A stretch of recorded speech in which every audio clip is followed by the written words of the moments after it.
Hey everyone, Sean Allison here. Wanted to do a video and talk about terminal tackle when we're fishing, right? All the stuff you tie to the end of your line, the weights, the hooks, the swivels, all that stuff out there on the end. Kind of cover some of these things in specific, like the hooks, the swivels, different types of weights and floats, leaders and things like that. And then talk about some knots, about how to tie just a couple of different knots, literally just 2 different knots, but they'll do a multiple different things. And then dealing with wire and some things like that. So basically terminal tackle rigging, right? So without further ado, we'll start with the individual components of what goes into creating a rig at the end of your line, right? Okay, so getting into the details of the individual components here, you see I kind of have everything laid out.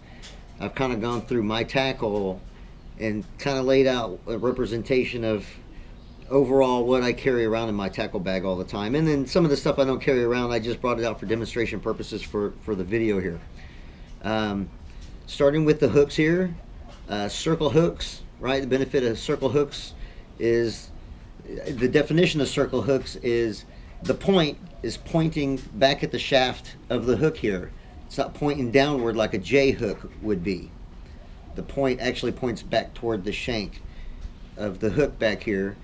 The benefit of that is when a fish swallows this, instead of hooking them in the guts, when you bring them up, especially if it's a fish that you're going to need to release, you don't want to gut hook them and have to cut it, leave that gut, the hook in their guts. What these do is they generally don't tend to not gut hook, and they will pull out. And they tend to roll and catch right in the corner of the mouth. I mean, it's like the perfect hook set.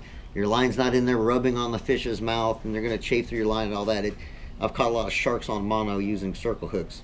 Plus, in Texas state waters, if you're going to fish for reef species, circle hooks, non-stainless circle hooks are required by law, right? So that's kind of the bigger end. This would be like a larger live bait for amberjack or big cobia, something like that. This is probably about a 10-aught hook, right? And on the hooks, the sizes 1/0, 2/0, 3/0, 3/0, 4/0, they get bigger in size as those numbers go up. But when you get down to 1/0, you start getting below that, and then it goes 1, 2, 3, 4 as the numbers get lower. So if it's a single number, like this is a number 4, it's really tiny, and a 4/0 is on the bigger end here, right? But that's for bigger fish, amberjack, big baits. This is kind of an offshore hook here. This is probably about a 7/0. This is probably one of the most used sizes I use. I prefer the heavy shank. I pay a little extra money to have the really heavy shank on these, because thinner hooks I just tend to straighten out offshore. I've got some heavy line and I'm putting a lot of pressure on a lot of these fish. But that's a common offshore hook there. Getting down to these, it's more like 4 to 5/0.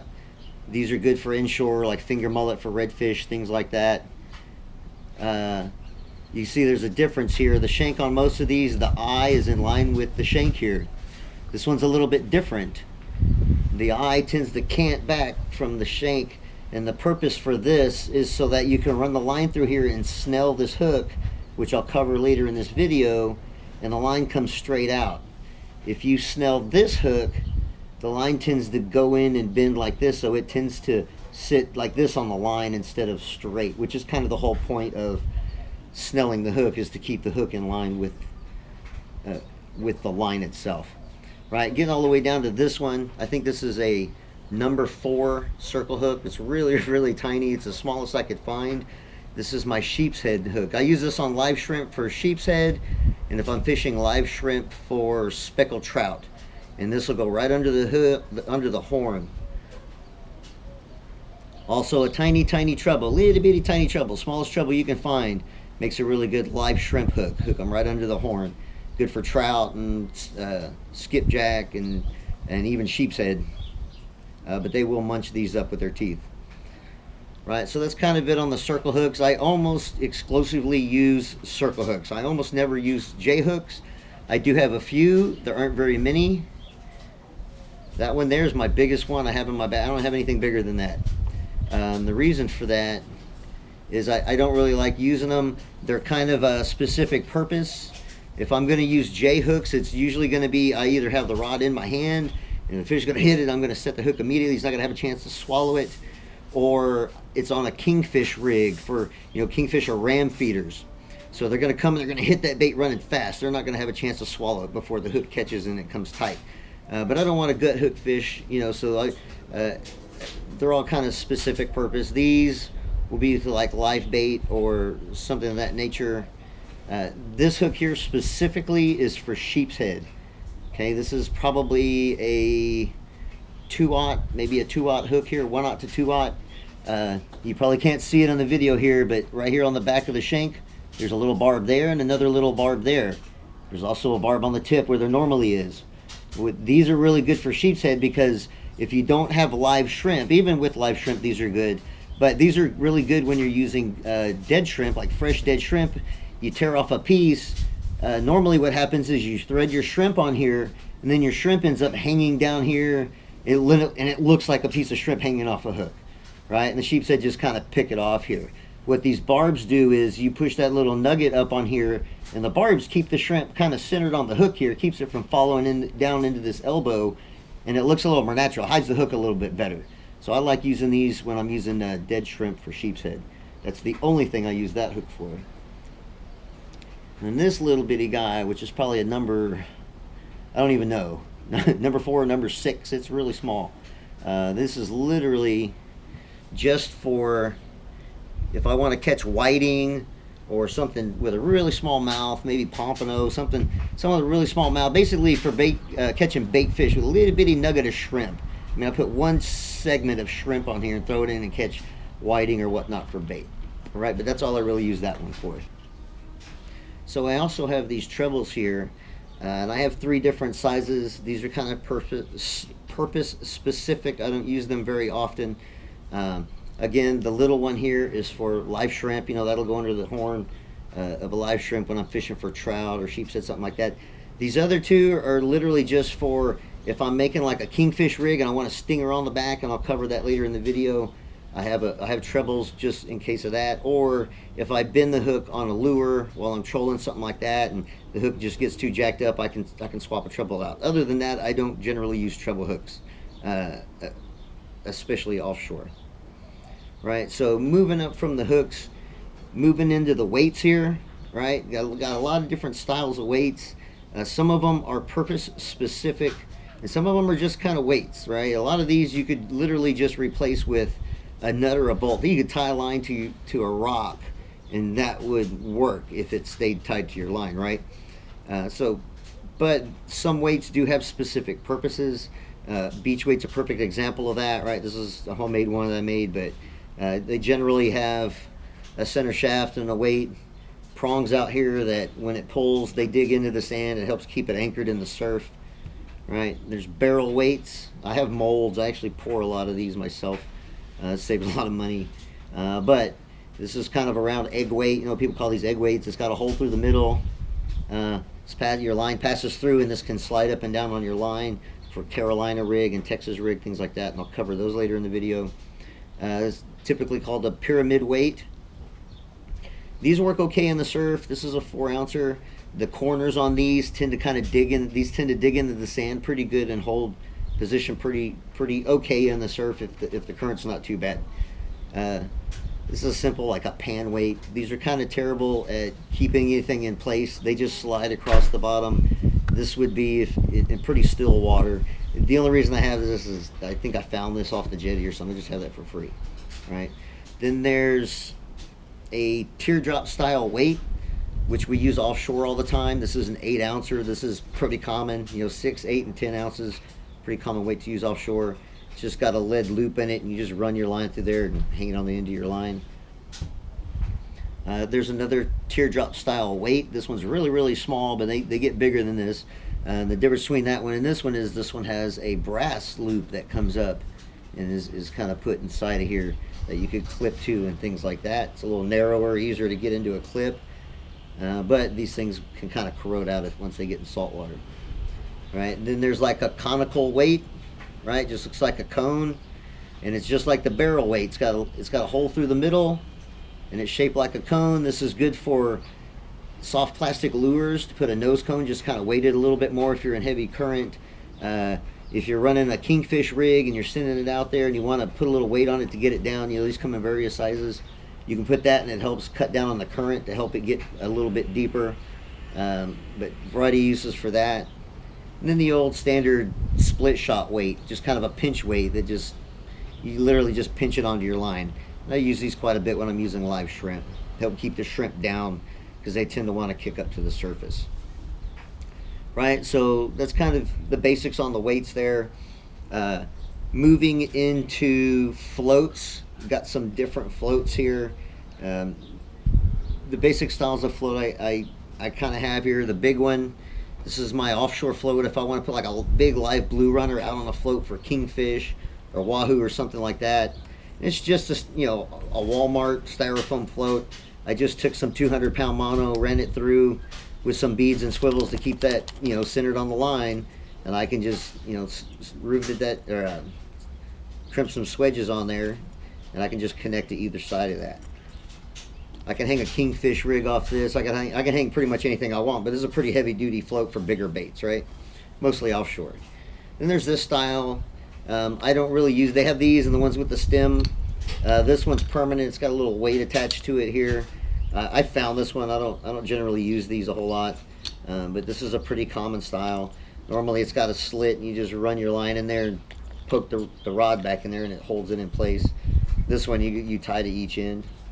Right, I found that one. This is another style, poppy cork style, right? It's styrofoam corks. Got some beads on it. You throw this out there with like your shrimp or your croak or whatever. Every once in a while you give it a hard jerk and it makes a loud pop, right? And that's supposed to basically signal to trout. It sounds like other trout feeding, like them popping the surface, that popping sound. They come to investigate that sound. Optimistically, they come up, they see your shrimp, they eat it, and you've got your fish, right? But again, this one you have to tie to each end of it separately. You can't just attach it mid-line. And then probably the simplest one, there's a lot of different brands of these, but simple slit through here. The line, you make a couple wraps and snap your line in, run it down here, make 2 or 3 wraps, snap your line in here, and it just snaps on mid-line. It's got some rattles in it, right? It makes some noise, so every once in a while you kind of give it a jerk. This big face on the top, as it pulls through the water, it makes a big popping, sloshing sound. And then along with the beads inside, it's supposed to, you know, help attract attention to itself. You can just pop that every couple of minutes while you got it out there with a bait on it, waiting for a bite, right? So that's kind of the basics on the corks. And last but not least, and I almost forgot, is Swivels, right? We got our Swivels here. That's a pretty heavy duty guy right there. There's not very many uses for this other than, you know, like a 200-pound rig for amberjack with like a 10-pound bait or a big shark rig. That's a really, really heavy duty use. These are really common, this type of barrel swivel here. This one I've recovered from other tackle. I don't generally buy these. I buy the standard barrel swivels just like this, just a single loop on each end. These are rated pretty high. This is kind of my offshore size. Can't remember what size that is, but you can kind of see size comparison to my hand there. This one's a little bit smaller. This is kind of my inshore for redfish and stuff like that, bottom fishing, whatnot. This gets the job done. Then I've got a really small one here,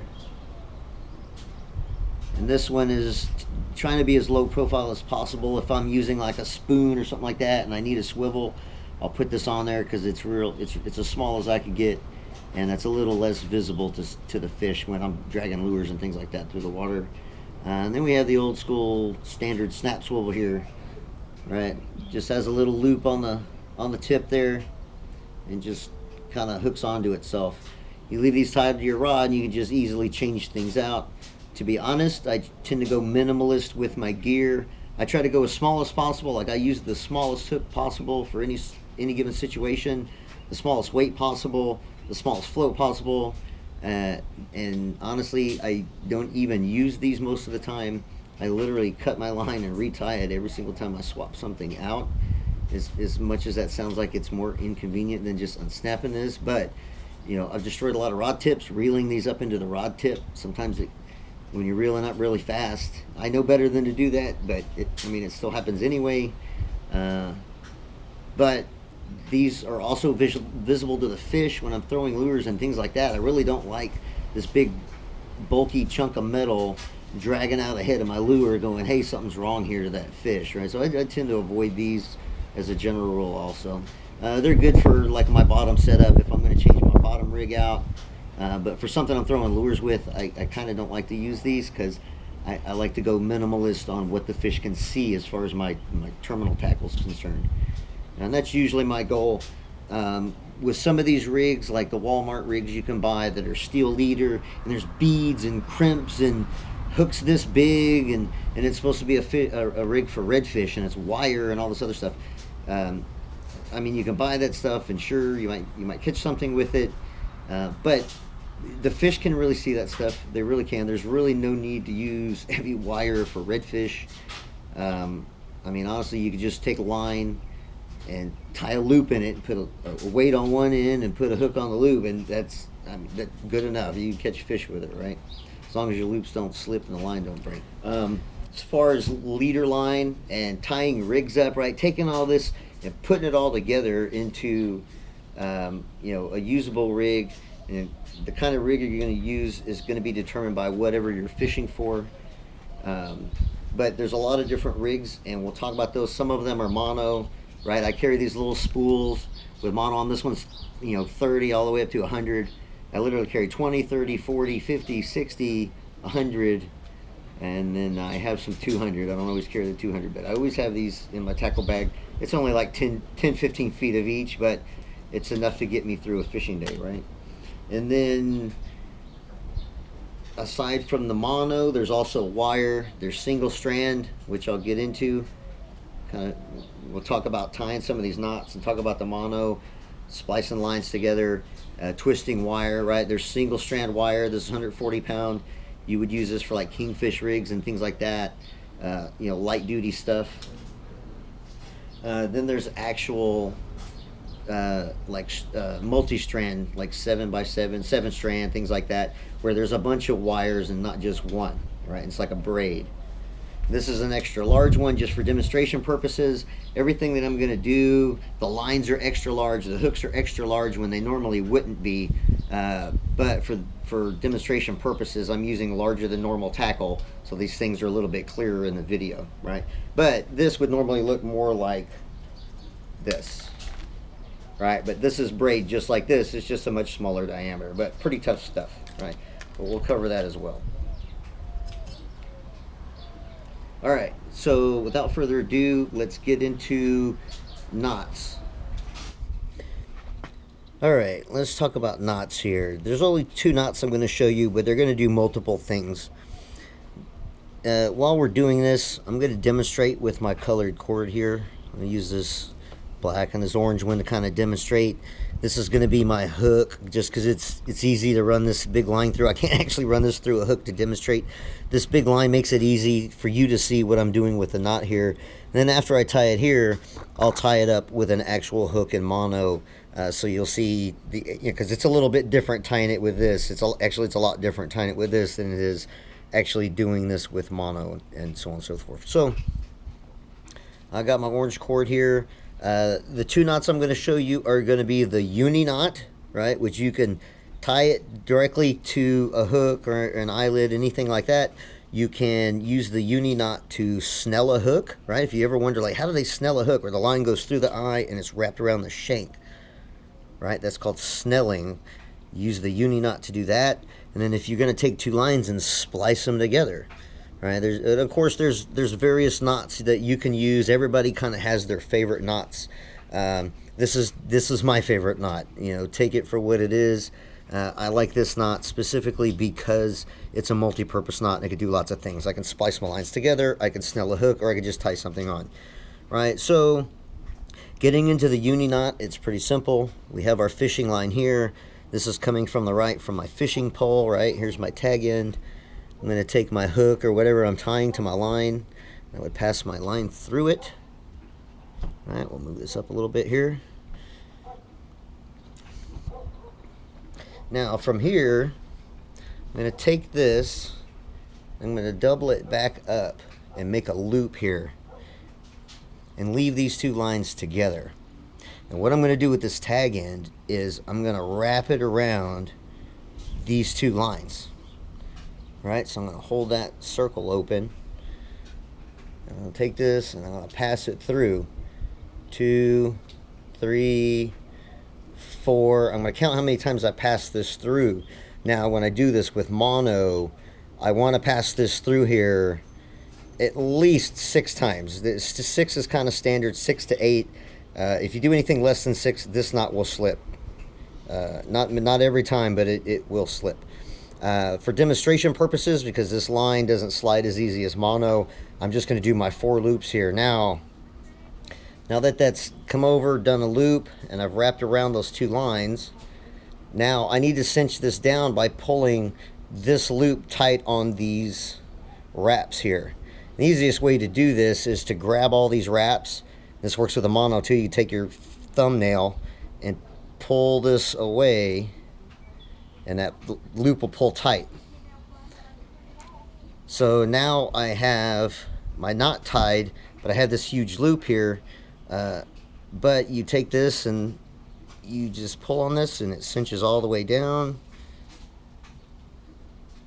And you want to bottom that out. You want to pull this tag in really, really tight and pull those threads tight, and then cinch this down. Take your fingernail and push this all the way down to your hook and make sure it's nice and snug before you put your line in the water. And that's a uni knot, right? You just tie it right on the end there. Alright, so now let's talk about using the uni knot to snell a hook, where the line goes through the eye and wraps around the shank of the hook, and it's holding on to the shank instead of the eye. The benefit of that is that when you tie to the eye of the hook can kind of swivel and swing sideways on your line and be pointing perpendicular to your line.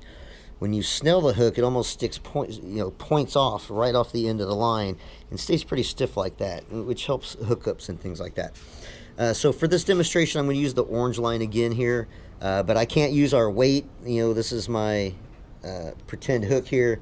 I can't use this because I can't really snell to this. So I'm going to use my spearfishing stringer here just because it has an eyelet and a smooth part on the shaft.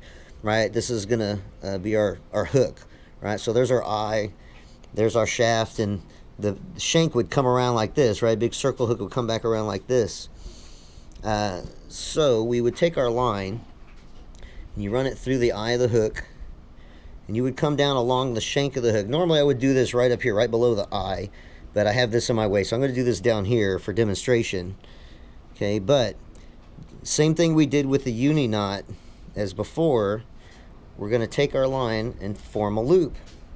Now this is going to act as our other line that we used before. And now we're going to take this and we're going to wrap those two together, the shank of the hook and this line. Right, so 1, 2, 3. We're going to do, again, we're going to do 4 for demonstration. In reality, I would probably do at least 6 loops on here. I wouldn't do more than 8. This will get stacked too high and it'll probably want to pull down on itself too much. I would say, 6 or 7 loops on here should be fine. Right, so once you get your loops drawn on here, again, you're going to take your line and pull that slack out of that loop till it pulls down on top of those wraps. And once you pull that down and it cinches down, then you could take your thumbnail usually and push that all the way down to the eye of the hook and pull it nice and tight, and that will cinch down and it grabs onto the shank of the hook instead of pulling here. When this hangs off the end of your line, it tends to point straight off the end of the line like this, and not, if it were wrapped here, the hook tends to want to swivel on the line back and forth like this. Right, so that's snelling a hook, right, and you would pull that all the way up to here. Okay, so that was snelling the hook with the uni knot, right? Third thing we're going to do with the uni knot is splicing 2 lines together, right? And you can splice braid to mono. It could be mono to mono, different size lines. Doesn't matter. This works, right? And it's all the same knot, the uni knot. So 2 different lines so we can kind of see what's going on here. We're going to lay them opposing each other, right? Because the lines are going to tie. One's coming this way, the other one's going to continue going that way. We're going to find our middle tie point here, right? Have plenty of slack on both ends for tying this knot, and just like before, loop it back up, and then we're going to basically wrap these 2 lines together. All right, well, again, for demonstration we're going to do 4, but I would probably do at least 6 wraps on this. The less wraps you do, the smaller the knot will be. This knot can be a problem coming through the eyes of your rod. It tends to be kind of a big bulky knot. When this comes to the eyes of your rods, it will clink, clink, clink, clink. It can kind of destroy the eyes on your rod. But again, the whole purpose that I like this knot is I can do all this stuff with it, and I can splice lines together. And I usually just use this knot instead of a more, there's better, more complicated, smoother knots, but I'm not going to get into those. I just keep it simple, right? So there's my uni knot there. I've made my wraps. I'm going to pull these to pull the slack out and cinch that down on my wraps, right? So now I have my other loose end. Now, normally I would just get on the other side of this line, so I'm not doing it upside down, and it's identical to what I did here, but I'm just going to leave it laying here, do it upside down. Same thing, make a loop, and then wrap those two together, right? 1, 2, 3, 4. Again, I would do 6 if I were doing this with mono, right? Pull that so that that loop comes down on your wraps, right? Pull those nice and tight. Then you're going to pull these two against each other until those knots butt up. Pull it nice and tight. Trim your tag. You can trim that as short as you want, and splice 2 lines together just like that. And if you get good at this knot, you practice this knot a little bit, you can tie this really, really fast. I can tie it pretty fast. Also, when you go to cinch down any knot, this one is not any different. When you make your wraps and you kind of pull it down tight just a little bit, before you make your final pull to really cinch it down, normally wet your tongue with a lot of spit, and take your tongue and rub your tongue on here, put a whole lot of spit on this. Use your fingernail and pull those knots, pull the threads against each other nice and tight, and pull everything down nice and tight with a bunch of spit on here. It helps lubricate everything, and it pull down, you know, bottom it out where it should be. All right? All right, so those are all of the uni knots, or the uses for the uni knot. Again, that's kind of why I like that knot. I can do a lot of different stuff with it. It's real quick and easy to tie. I don't even have to look at it. I can kind of tie that real fast. I've done it so many times. Now, the only other knot I'm really going to show you here is called snapper drop, right? People go red snapper fishing, and you tie a loop in the middle of the line to hang your hook on. Now, you could just take your line and just do this. Technically, you put a loop in the line, right? You can hang a hook on that, and it would probably work, and that's probably fine inshore for, like, you know, 15, 16-inch snapper, something like that. But you hooking 30, 33, 35-inch red snapper or any bigger fish with this knot's going to cinch down. It's going to basically cut the line. It's going to break right there. There is a knot you can use. This is the snapper drop. That the way that it cinches down, it tends to be a little bit reinforced, and it doesn't tend to cut through itself as it cinches down, right? So I'm going to show you that one here. This one's a little bit complicated when you go to cinch it down. It's easy to tie, but when you go to pull this, if you don't do this just right, and it will probably take some practice, but you'll have to probably do this, you know, 15, 20 times before you can go, okay, I got a feel for, you know, how this works and how you have to pull and when you pull apart, things like that. I'll show you here, right? So we're going to take our line, and we would have a weight down here, and our line's going that way to our rod, and we want to put a loop in the line right here to hang a hook on. So I'm going to take my line, and I'm going to just like the uni knot, just double back and make a loop. Now I'm going to leave my tag end out here, right, because that goes to my rod. This end's going to have a weight, and I'm going to take where these two are together, and I'm just going to twist these two around each other. But while I'm doing that, I want to keep the center open. And the way I normally do this is I will pinch my fingers together and twist forward, pinch my fingers together, so I'm keeping this loop open in the middle while I'm twisting lines together, right? When I'm doing this with mono, I will normally go 1, 2, 3, 4, 5, 6, 7 twists, or half twists, right? For demonstration purposes, again, that's not going to cinch down with this line for me, so I'm going to do 4. 1, 2, 3, 4, right? So I've twisted those together, and I've got an open loop. The loop is open right smack dab in the middle.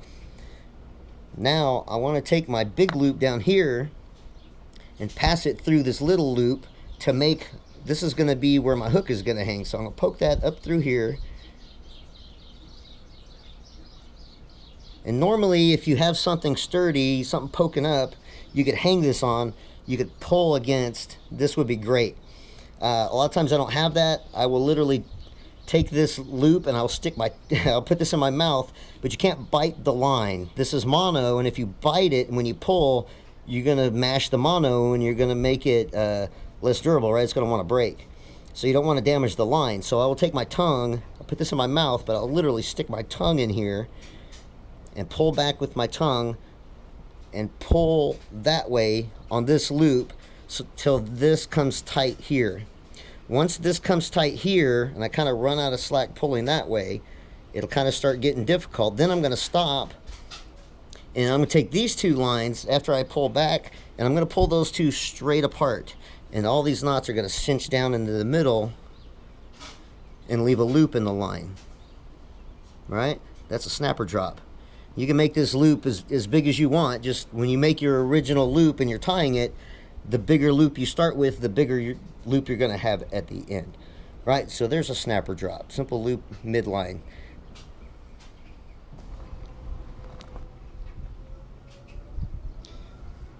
Alright, so let's take our line here. This is about 100-pound mono. Just again, for demonstration purposes, I've gone way large on everything here just so you can kind of see what I'm doing and what it looks like after I tie it. And I've got my oversized hook here. We're going to tie a uni knot. Just pass that through the eye. Right, this would be coming from our fishing pole or our rod, whatever. Here's our loose tag end. I like to hold the hook with my pinky. Take these two fingers to make my loop. Right, now I can take my tag end, wrap it around the two. 1, 2,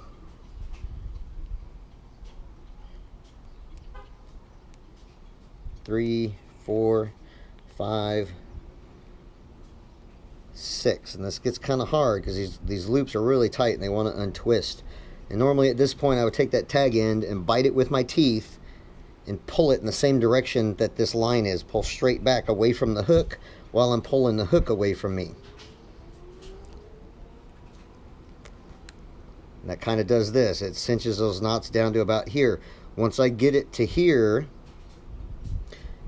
take your fingers and your fingernail, especially with smaller line, just your fingernail, bunch all those wraps down on top of each other, and at the same time kind of pull on this, pull that tight, cinch that down tight. Once you've got that cinched down, you can squeeze this all the way down to your hook here. Now your hook's tight on. All right, you could trim that tag end off. Again, what I was talking about earlier is because this is tied to the shank like this, my hook might sit like this, or my hook can actually be like this. You see how it doesn't stick off the end of the line and get kind of funky here, and you know that may interrupt or interfere with hookup sometimes. The way the line may keep the hook from going, the point of the hook from going in, something like that. Right, so that's why you would snell the hook. But there's the uni knot, just tying the hook on the end. I'll use this for small hooks. I'm not even going to try to snell something as small as this. You'll spend all day trying to get it tied, and the line will be bulkier than the hook will, right? So this is kind of a big hook kind of thing for snelling, but there's a standard uni knot. Okay, so that was the uni knot, just tying it to the eye. Now we're going to use the uni knot and snell the hook. Right, now you can go in either side. You can come in the front and snell, or you can go in the back of the hook. What's better? I don't know. My guess is, I've tried to tell a difference. I can't really tell a difference when it comes to hooking fish, but my brain wants to say when it's like this, that's narrowing this gap for it to catch the fish's mouth, or more likely that he's going to bite it with his teeth, and that when it comes into the back, that hook is a little more exposed. It's kind of pointing out away from the line. So I tend to go in the back. Honestly, I don't know that this makes a difference, right? But I do it anyway. So we go on the back here. I'm right-handed, so I'm going to pull a lot of slack here. This loop hanging, here's my main line coming from that way, right? And here's my hook. I want to snell it, so I come through. Now this is kind of tricky. With the smaller the hook, the harder this is, and all this is going to be tied right here, and this is not going to be easy because the line doesn't want to do this. So you have to take these 3 fingers and kind of pinch everything and hold everything as you're going, right? So I'm going to make my loop, I'm going to pinch it and hold it together right here at the base, right forward to the eye. I'm going to go around the shank, pinch it tight, poke that through, and again, I'm just wrapping these two together just like I did with the splice and when I talked about snelling it earlier. But every time I do a wrap, I'm pushing it up toward the eyelid of the hook as far as I can and pinching tight with these fingers to hold them in place. If I let go, it's all going to come undone. Right, so there's 2, there's 3, and pull these tight, pull all the slack. There shouldn't be any. These loops under my finger are really tight. I mean, they're almost as tight as they're going to get. Right, there's 4. And as you do this, the line wants to twist. Let it twist in your fingers. It's going to want to, you just turn it to the right as you come around. There's, I can't remember what I'm on. I think that's maybe 5. There's 6. And there's 7. Right, we'll call that good. Now, just like before, I want to pull the main line to cinch this loop down onto my wraps. And once I get it down to about here, I'm going to grab this with my teeth, and I'm going to pull here while I pull away with my hand and kind of cinch that knot down. And once I cinch it by pulling these two ends away from each other, then I'm going to take it and pull it tight and take my fingernail and slide it all the way, because it's going to cinch down up here on the shank of the hook. I'm going to push it all the way up to the eye and make sure everything's nice and tight. Pull that nice and tight while I'm pulling on this with kind of with my teeth, and then just trim that off as short as you want. There is no too short here. All right, and then it's snelled, so the hook kind of points away from the line. It doesn't get sideways. It doesn't really get sideways with the line. It naturally wants to point directly away from the line, which tends to keep the hook a little more exposed, which is what you want, right? Get you more hookups. All right, so now we're going to talk about splicing 2 lines together. I've got some 50-pound mono here, and I've got some 80-pound braid. We're going to tie these together. Right now, the catch with tying braid can be, braid is almost waxy, and it can be kind of slick. The knots tend to slip really easy with braid. So if you don't tie a really good knot, your braid will slip, your knot will slip, and everything will come apart, right? So, I'll take my braid here on the left, my mono on the right, and just like I demonstrated with the larger lines, I want about that much slack. That's probably that's probably almost 10 inches of slack to tie that knot. And then same over here. There's the end of that line. I'm going to give it about 10 inches. I'm going to put those points together where I've got 10 inches of overlap on each line. Right? So, I take the one pointing to my right first because I'm right-handed. Hold those 2 main lines together. Take my tag end. Make my loop. Wrap these around the 2, 3, 4, 5, 6, 7, 8. With braid, I would do at least 8 wraps. I wouldn't stop at 6 because it may slip. Right? At this point, I would wet it with spit. Just kind of lick it, right? Right? And then I'm going to pull this tight till those kind of start to cinch down. I'm going to stop. I'm not going to cinch those super tight just yet. Then I'm going to come over here and do the same thing on the other end. Just to make this easy for me, I'm going to flip it around so I'm still my tag end's facing to the right again. So I turned around here. So I'm going to do the same thing on this one. I'm going to take my loose end, make my loop, pull these 2 together, right? 1, 2, 3, 4, 5, 6, 7. Take my tag in, pull that tight, right? Take my fingers. See how the knot is really loose right now? If I take my fingers and I pull this way, those will cinch down, right? Now I want to grab the 2 main lines, pull them opposite, and my knots will come together in the middle.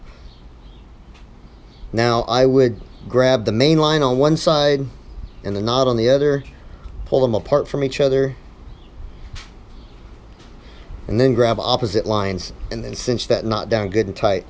And then once you trim these tag ends off here,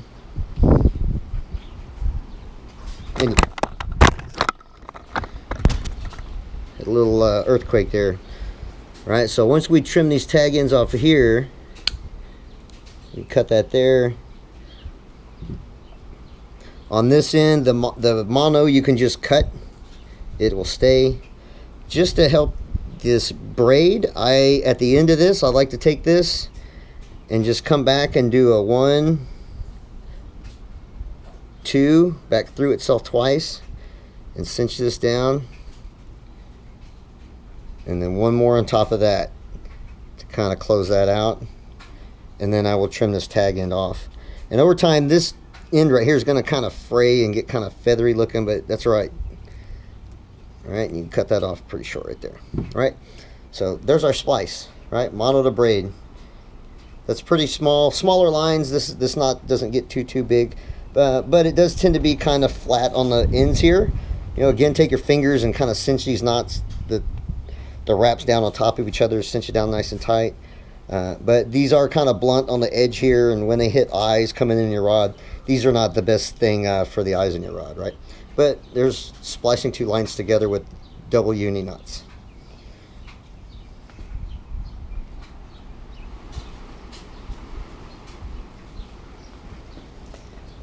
All right. Next up, something super duper simple. When we make a snapper drop, I'm going to show you how to tie that snapper loop with the mono here like we did with the heavy line. But at the end of that, there's usually going to be a weight.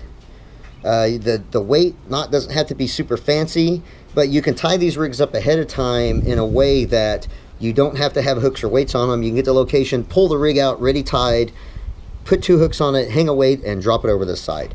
Right, and the way you would do that for the weight, and the weight doesn't need to hold anything more than whatever weight you're going to have on this, which is 6 to 8 ounces. That does not take a lot of force. This isn't going to hold a fish, right? The fish are going to be hooked somewhere above the weight because the weight's at the very bottom. Just take your line, double it back, and make a loop at the end here.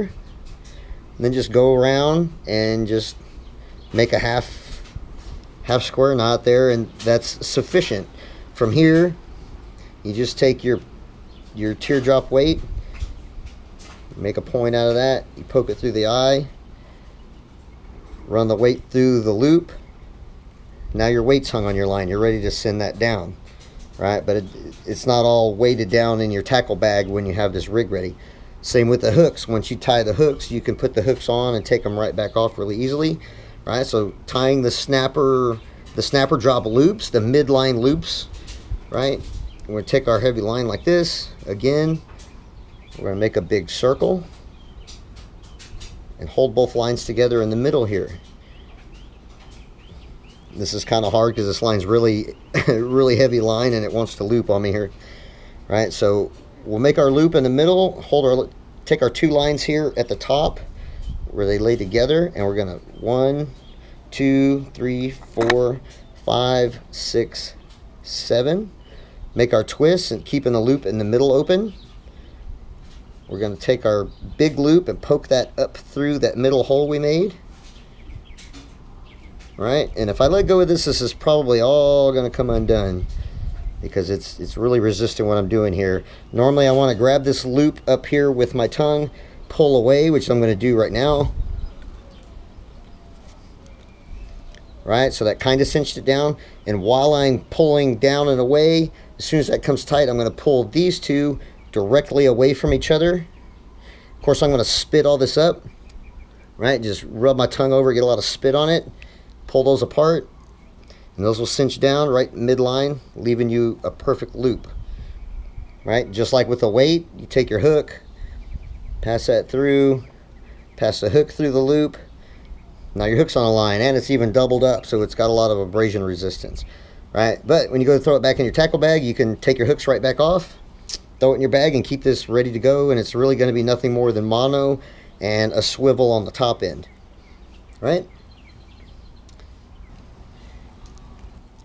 Okay, let's talk about rigging wire, right? A couple types of wire. This is single strand and multi-strand. A couple different purposes. Obviously, this is going to be a lighter duty wire. It's just a single strand of wire, but it's very low profile and harder for fish to see. So you probably get more strikes with this, but it's not as durable as this heavy duty stuff, right? There's not really a lot of call for this aside from trolling lures and super duper heavy like shark rigs and things like that. But this is pertinent to like spearfishing when it comes to making a loop and crimping here. I'm going to talk about how to do this properly. We'll get into that in a minute, right? So starting off with single strand wire. When you go to rig with wire, right, you're going to cut off a length that you're going to need, right? We're just going to take about a 3-foot section here. This is about 140 pound. It's kind of bigger so you guys can see it, see what I'm doing here. Right, now I want to take my wire, when I'm going to put my hook or swivel or whatever I happen to be putting on here, I'm going to pass through enough wire, and I want enough slack to do my twist here, and I want probably 5 or 6 inches. And I'm going to bend this around, make a nice tight little loop at the bottom here. And what I want to do is I want to take these two lines, and where these two come back here and intersect, and twist them around one another. Alright, so push that loop down tight. Best thing is to hold your two fingers and twist them against each other. So notice this one comes up and bends down, this one comes up and bends upward. They're both bent. What you don't want to do with when you start twisting these together is have one wire twisted around the other wire, because what will happen is if I take this tag end and I just wrap it, when a fish pulls tight, this will want to cinch all the way down. It's going to bend the wire in ways it doesn't want to be bent, and it's liable to break, right? So you're going to twist these evenly, and the best way to do this is once you have your your first twist and you got your loop started, take whatever is on this end, whether it be the swivel, the hook, whatever, and swing it to where it gives you something to twist against, right? So I'm going to butt it up to here. There it stops. I'm going to pinch that in my fingers so that kind of holds all this in place. Now I'm going to take these two, and I want my fingers to be in the middle, and as I'm twisting, I want both wires to be twisting around a center point and not twisting one wire around the other. So, and it's almost easier to hold with your right hand and twist with your left than it is actually twist with your right. Right, so once I get 3 or 4 twists with that, now I'm going to take this tag end. This is called a haywire twist, by the way. This is very common for kingfish leaders and things like that. This will work for shark rigs or whatever too. Now I want to take my tag end. Now I've twisted both of them around each other for a few wraps. I want to finish it off by doing what I didn't want to do up here, and that is take the tag end and make a few wraps around this one with this one staying straight. So I'll take this, I'll bend it up so that it wraps around at a 90-degree angle. And I'm going to start wrapping this right up against itself. I want these wraps to touch the previous wraps. It should literally be laying right up against the previous wrap as it goes around. And you want to be very careful as you do this that you don't actually wrap backwards over your previous wraps, because it'll make a big loose wrap and it'll kind of mess this up, right? So there's about 3. I'm going to keep going. And there we go. Let's try not to hit the camera with the wire here. Right, so I got my 3 or 4 twists where they wrapped around each other. And then I've got this one wrapped around the other one here at the end. Right, now it's got a little bend in it here. I'm just going to take my fingers, kind of straighten that out. Now I've got this tag in and I want to get rid of it. You can cut this with wire cutters. Right, I could take this and cut this.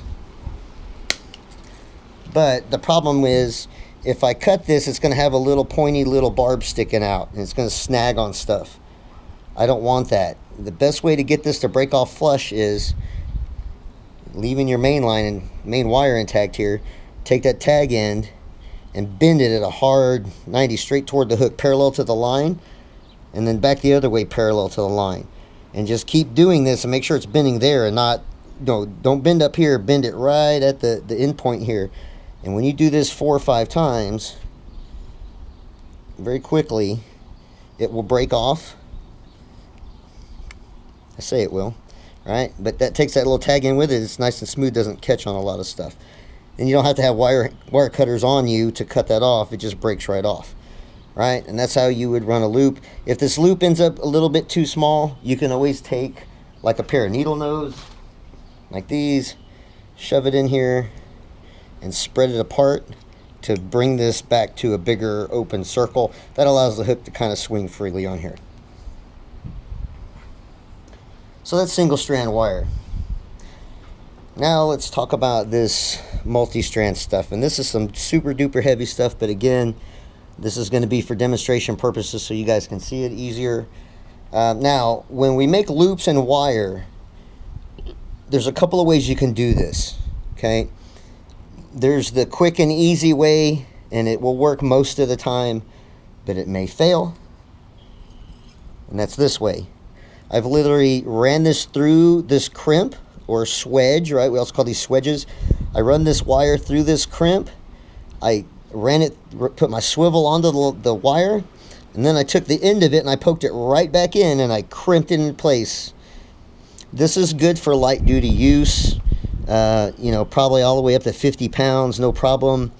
If you start getting into, you know, 100+ pound line and big amberjack, things like this, really heavy duty stuff, or things like your wire holding your spear shaft onto your spear gun, this might not be sufficient. I've had this pull out of here. If that's not tight enough, you pull on this tight enough, that end will pull out of there, or this will pull that way and this whole knot will try to cinch down. Either way, it all wears out on the wire.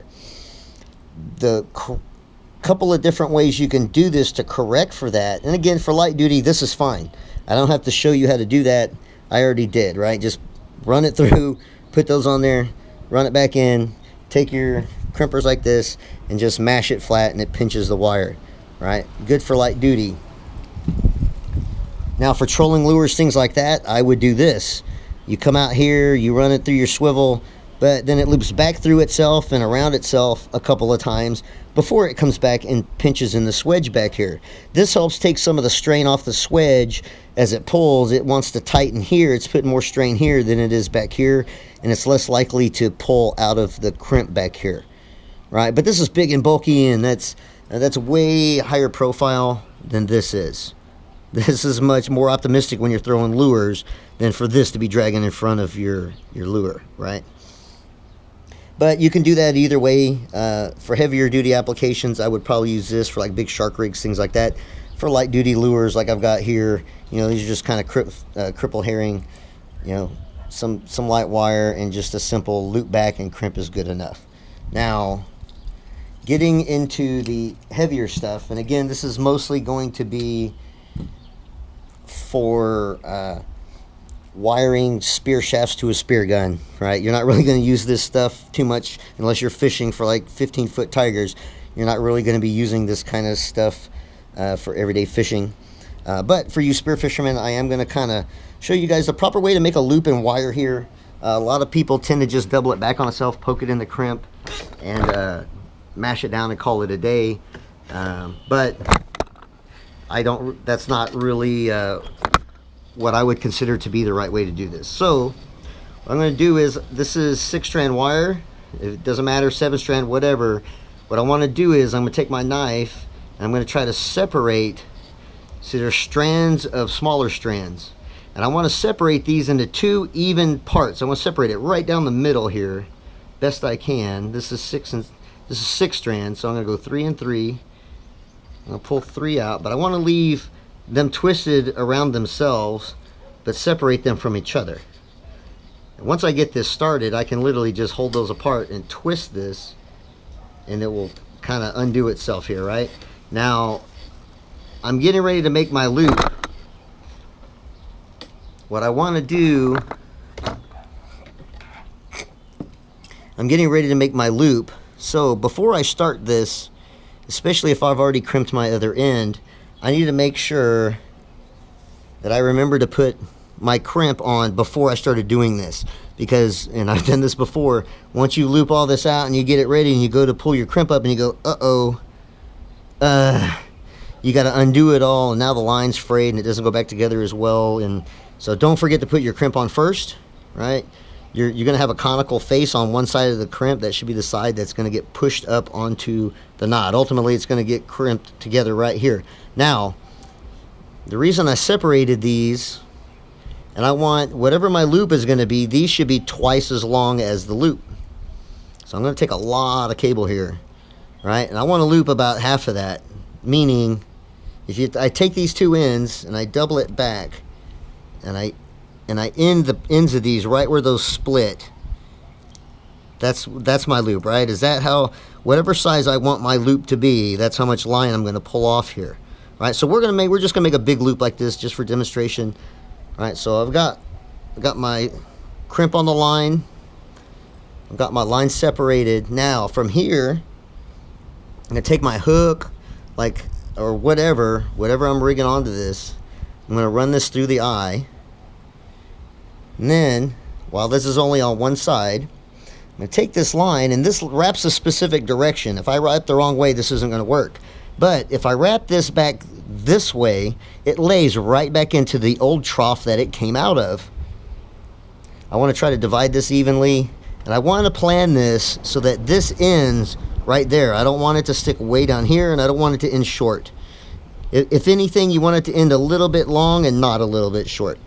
But if I take this and I wrap it, notice it went back into a nice, perfect, it's wrapping back into itself, and it looks like I never unwrapped it, right? So now I can take this end, I want to run my hook up past that. I could run that over here where I'm done. Now I'm going to just keep wrapping this and making sure that it's laying right back in that trough all the way down to the bottom. Then I'm going to do the same thing on this other side. And again, it's just laying right back into itself here. Boom, you almost can't tell I ever did anything. Look, I don't even need a swedge, and I could literally hold quite a bit of weight with this. And the swedge is not going to hold the loop. With the other method of looping it back and just poke it in the swedge and crimp the swedge down, the crimp is holding all of the pressure on the line.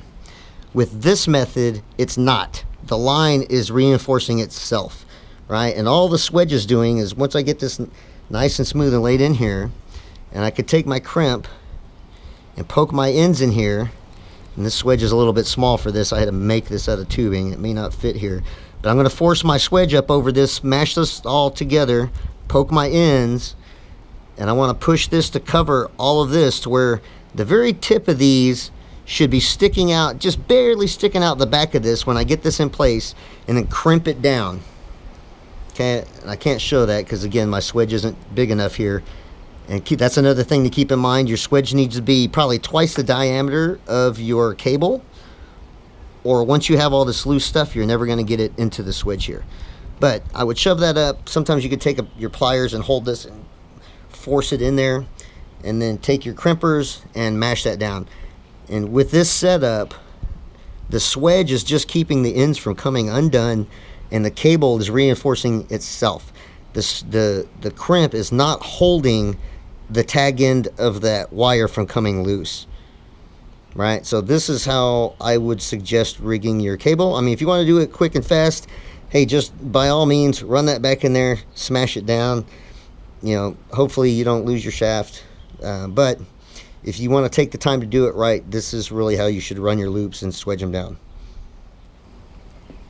Okay, so we've covered some of the individual components.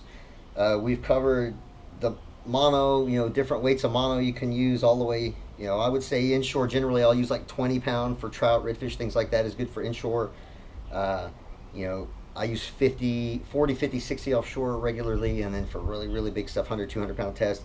And then you have the wire, right? And then ultimately you're going to take all this stuff and tie complete setups with it, right? So I'm going to show you guys now some of the actual setups. Now that you see the individual components, how to tie the knots, how to tie the loops, let's put all that together and actually build some rigs and talk about what these rigs are for, what kind of bait will we use, and when will we use this rig, and why would you, what's it good for, right? Why would we use it? So the first one here, and again, just as before, I've used extra big line. I'm using extra big weights and extra big hooks for demonstration purposes. Normally, especially these first three, these are inshore rigs. This would be like 15, 20 pound line. This would be like a 1 or 2 ounce weight, and this would be a much, much smaller hook. But again, for demonstration, right? So this is our main line coming from our rod, and this is what we call a Texas rig, right? With a Texas rig, and there's your barrel weight, right? Slides freely on the line. You literally run your weight onto your line, and then you tie your hook onto the end. Whether you snell this or not, it's up to you, but the weight literally comes down and rests against the hook. That's as simple as it gets. This is called a Texas rig.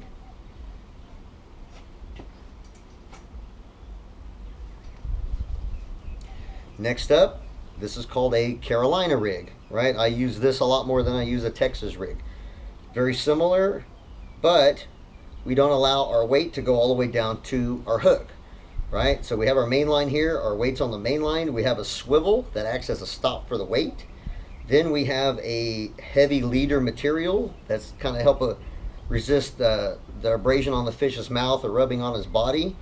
And then our hook down here on the end. This one I have snelled, right? What this is good for, you know, Carolina rig like this, I could put a live mullet or something, and when this guy sits on bottom, my line's out that way, the mullet can sit here and swim around. He's got room to swim around. A game fish like a redfish can come up and eat him, and he has a minute to sit there and swallow it before he runs out of line. Another benefit of this is, because the weight is sitting here and the line slides through the weight, same with the Texas rig, is that when a fish picks this up and starts pulling, he's pulling your line and your rod tip is doing this before he feels any resistance from the weight. If the weight's tied to the line, when he pulls, it comes tight because he's pulling on that weight. With this setup, Texas and Carolina rigs, the weight stays there. You know the fish is pulling on the line before he realizes that something's up. That buys you an extra couple of seconds to get in there and get the hook on him, right? But again, that allows bait like live bait, mullet, things like that to swim around, or even with a dead bait. I'll use this a lot for big snapper. It just gives them a minute to kind of choke it down. The problem with a Texas rig, when it's right here, the bait's going to sit right there. It's not going to move. They have to come and, you know, just about, you know, pull the weight off and eat the weight with it to pick it up. But that's a Carolina rig. I use this very, very often. It's one of my most common rigs I use.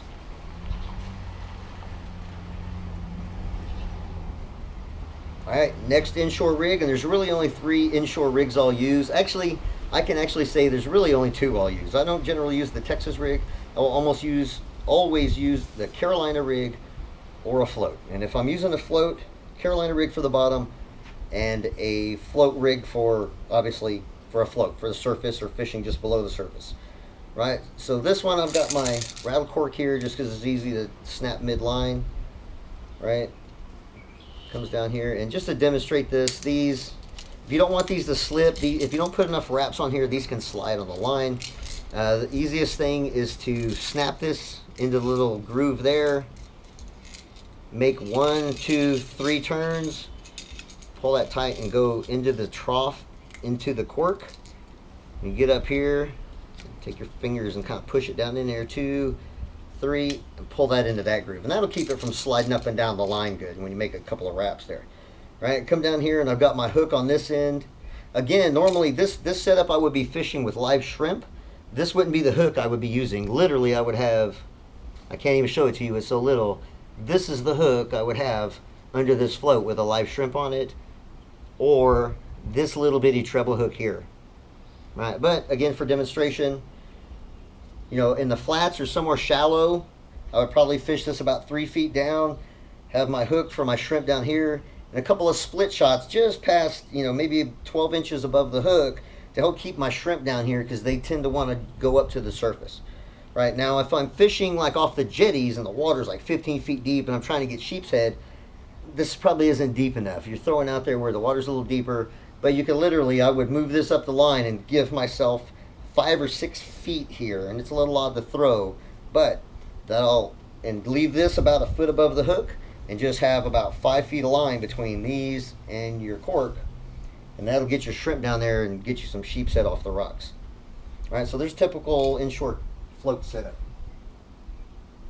Of course, that can be set up with these other floats. You would literally just, instead of snapping that on the line, you would cut the line and tie this in the middle, right? Or use your snap swivels.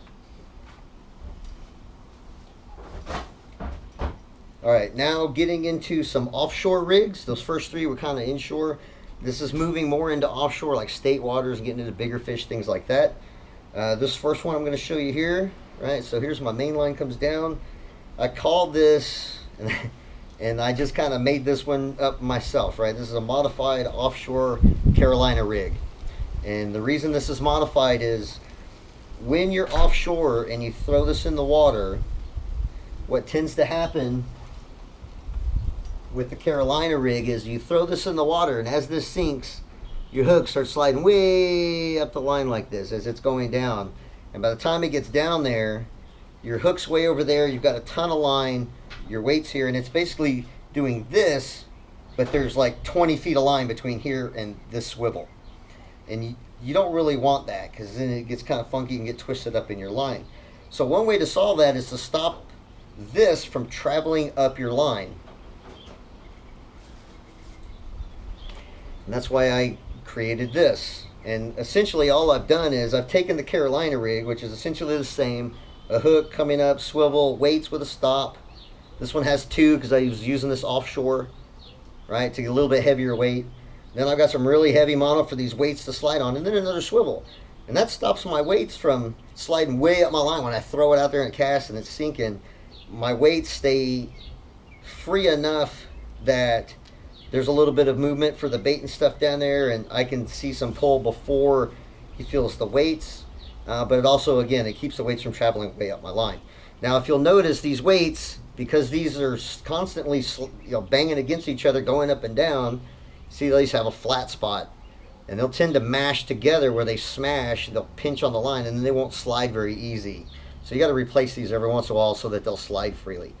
Another difference on this one than the other Carolina is at the other end, instead of just that single hook, I've got two hooks on here. And the reason is if I'm using this rig offshore, and I've got a couple of big weights here, and I've got this tied here because the water's so deep when it's sinking, that weight wants to slide up, so I've solved that problem. But when I'm fishing offshore, I'm not fishing with little finger mullet like this. I'm fishing with whole mullet or whole sand trout, something big. So I'll have one hook that will normally go somewhere up in the front or right above the eyes, right? You always want that point exposed. Always put your hook in. I normally just go on the tip of the lips and leave it sticking out like that, out the tip of their lips. I see a lot of people bury this hook in their bait, and your odds are probably not going to be very good if a fish grabs this, that hook's going to come out and get purchase on that fish's mouth. The meat of the bait is going to basically stop the point from catching your fish, right?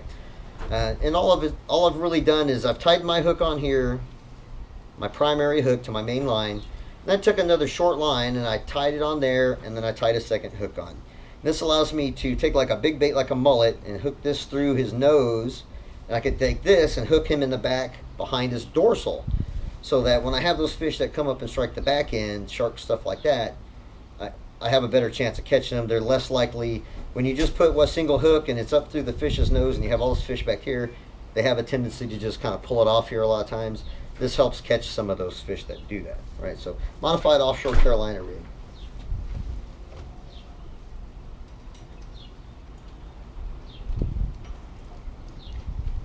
Next, I've got a snapper drop, right? So when you first start off with this, when you go to tie this rig, I pull out probably 6, as long as my arms will stretch, about 6 feet of line, and I cut it, and that's what I start tying this with. These loops take a lot of line. I mean, your 6 feet line will go to a rig that's pretty short pretty quickly, right? But, so there's my main line. I've got a swivel, right? You always want to use a swivel, especially offshore. There's going to be twist in the line. The swivel helps eliminate that. I've got my first loop, my snapper loop, and a second one. This is typical, especially on party boats, to put 2 snapper drops on this line, then a simple loop on the bottom with my weight, right? Now, if you're out there and you're really on the snapper, I mean, this will absolutely catch 2 snapper at a time. That's not always a good thing. I mean, sometimes it can be, but it can be a lot if you're catching, 25-inch snapper. If you put 2 25-inch snapper on here, you're going to have a heck of a fight on your hands, right? So when it's super hot and heavy, I'll just run one hook on here. When it's a little bit slower and my bait's got to sit there for, if it takes longer than instantaneously, I'll put 2 hooks down with a bait on each and increase my odds of hooking. If they take the bait off one, there's a pretty good chance I'll get one on the other one, right? But there's the typical setup there. It's probably about 3.5 feet long and about a foot between each segment there, right? And my main line up here on the top. Typical snapper drop. And this is usually pretty heavy. This is 60 pound. That's a good heavy line to use for this, because when you bring them up, especially there's 2 fish on the line, this heavier line's easier to take a wrap and pull that fish over the rail into the boat without it cutting into your hand. Something lighter would cut into you, if not just flat out break.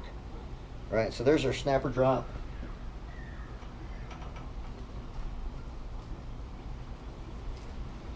And then getting into the end of it here, we've got our kingfish rig, right? You want to go out fishing for kingfish, and you're going to put a ribbon fish out. Everybody talks about a kingfish rig. You can buy these ready-made, or you can twist your own, and there's variations on how they can be made. All right, but here's my main line.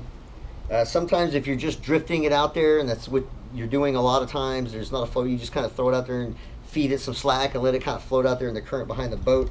If the current's pretty heavy, it can tend to just float on the surface back there. You can add an egg weight up here. This is a little 1 ounce weight. Help get it down a little bit. It's kind of low profile. Or if you want it near the surface, you can actually, I would run this wire, and from here I would have probably 5 or 6 feet of heavy mono, and then I would have my float tied way above this, so that this hung about 8 feet below the surface. Right, I have a bunch of mono between here and here, a lot more than what I've got here. Right? But that just gets it down below the surface a little bit more.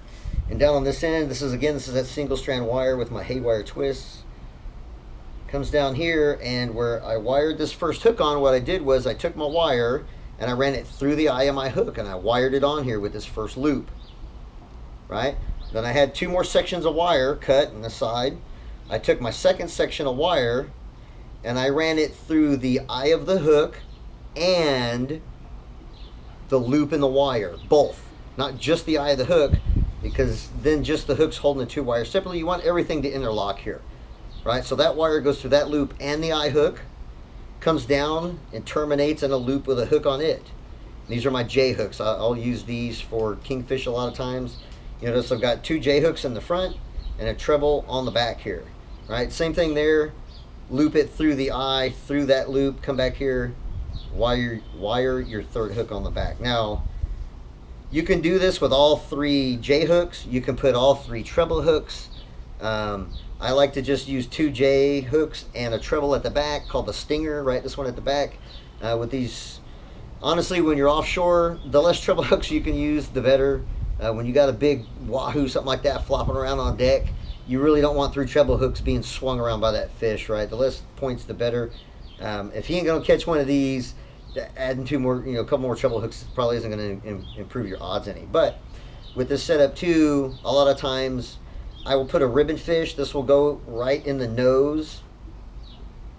This will go in the middle of the back, and this one will just kind of stab down near the tail. And you want it to kind of lay out and look natural and straight. You don't want it to be wadded up or anything like that. Right? You don't want the head to be flopping over like this. Hook them right through the nose so it looks like it's swimming through the water. Right? Or if you're just using, say, a 6-inch mullet, something like that, you can hook them in the nose, hook this one, and you don't even have to hook the treble into your bait. You can literally just leave that dangling. Right? It's just called a stinger. And even if they strike short or they miss this hook, this is almost always going to pull tight and catch them. A lot of times this will catch your fish out here in the face on the outside. It won't even get them in the mouth. But they're going for it, but that treble tends to come around and get them somewhere. But that's a typical kingfish rig. You can do this with 2 hooks, but typically because you're using ribbon fish, and ribbon fish tend to be longer, they're normally set up as a 3-hook rig like this. And again, you can use a small weight to help get it down, kind of mid-current. Generally, I wouldn't put this on bottom. I would let this either free line, put a small weight and put enough line to get it maybe halfway down, probably no more than that, or put it about 6 to 8 feet below a float on the surface, right? And that'll get you kingfish, wahoo, sharks, whatever. All right.